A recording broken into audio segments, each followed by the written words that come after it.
Assalamualaikum warahmatullahi wabarakatuh. Sahabat tani dan sedulur tani dimanapun berada, apapun kegiatannya, semoga selalu dimudahkan rezeki dan dilancarkan usahanya. Amin ya rabbal alamin. Dan hari ini sesuai janji kita dan sesuai dengan permintaan banyak sedulur tani, yang akan kita kerjakan adalah mengecek tingkat kematian gulma pada tanaman padi kita. Yang kemarin ini kita lakukan penyemprotan menggunakan gabungan antara herbisida, serendi dan juga metsul.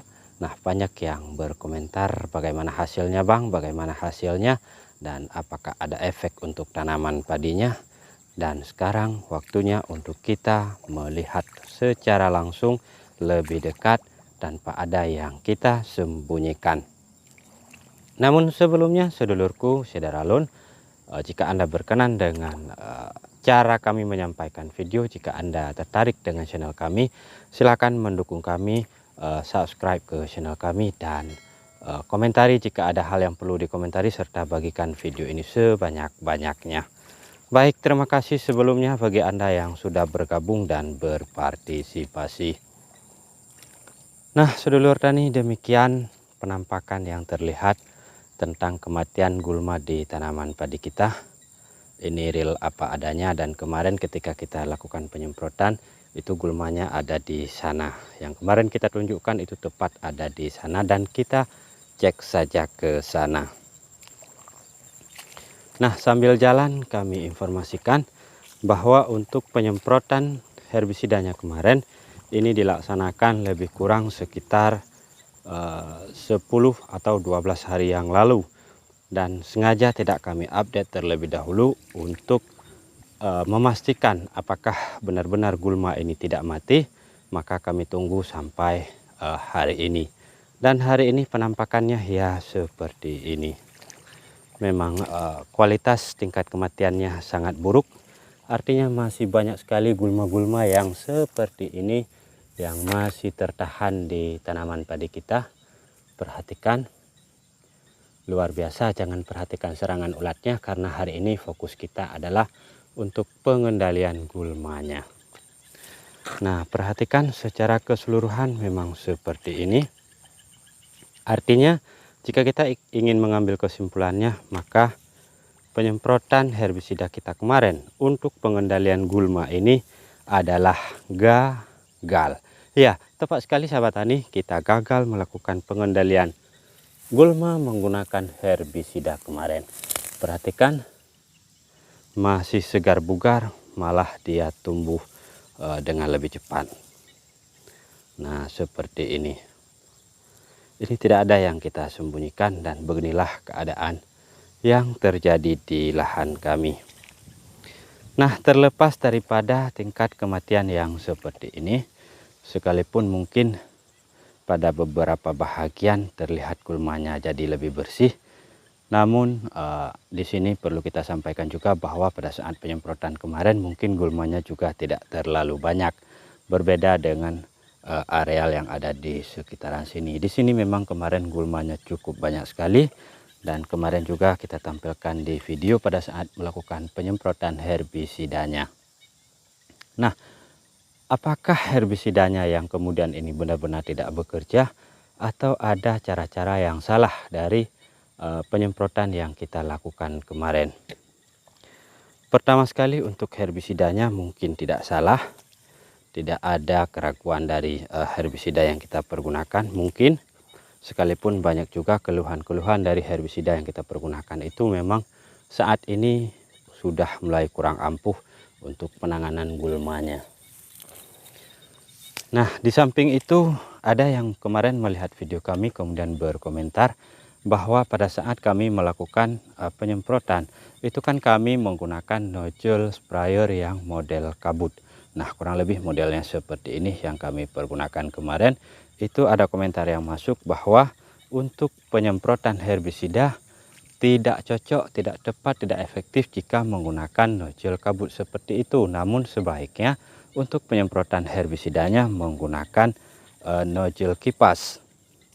Kenapa demikian? Karena menurut si yang berkomentar ini, jika kita menggunakan nozzle kabut, maka ketika kita lakukan penyemprotan herbisidanya ini semburan-semburan daripada nojol kita tidak bisa mengenai si gulma yang ada di sawah kita. Itu adalah salah satu alasannya. Kemudian juga katanya selain tidak bisa menyentuh gulmanya atau bisa menyentuh gulmanya tapi tidak bisa membasahi seluruh bahagian gulmanya.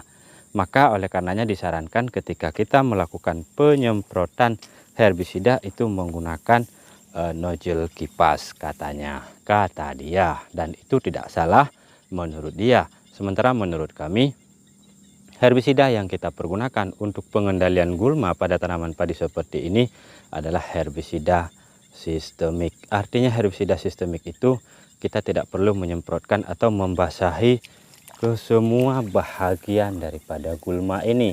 Artinya jika ada satu bahagian kecil daripada gulma yang terkena daripada herbisida yang kita semprotkan, maka herbisida itu akan diresap oleh si gulma kemudian sampai masuk ke jaringan-jaringannya gulma sehingga menyebabkan gulma itu bisa mati sampai pada akarnya. Itu menurut kami, dan menurut dia ya demikian, itu tidak ada salahnya.